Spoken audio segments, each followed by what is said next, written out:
একটা কুকুর তার ছোট বোনের হাত ধরে রাস্তা দিয়ে হাঁটছিল।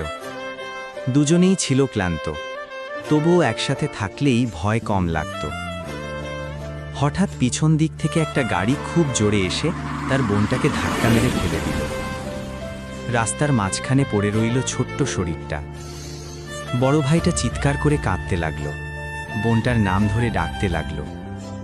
পাশ দিয়ে অনেক মানুষ যাচ্ছিল, কেউ তাকালো, কেউ তাকালো না, কেউ থামল না।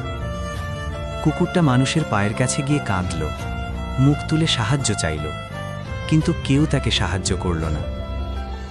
অবশেষে নিজের সব শক্তি জড়ো করে সে তার বোনটাকে কোলে তুলে ডাক্তারের কাছে নিয়ে গেল। ডাক্তার বলল, তোমার বোনকে বাঁচাতে হলে অনেক টাকা লাগবে। কুকুরটার চোখে তখন শুধু একটাই কথা, আমি আমার বোনকে বাঁচাবো।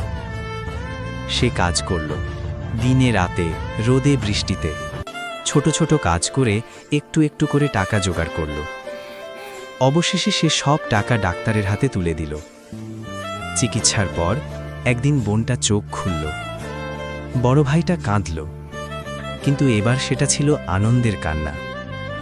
দুজনেই আবার একসাথে হাত ধরে বাড়ির পথে হাঁটল।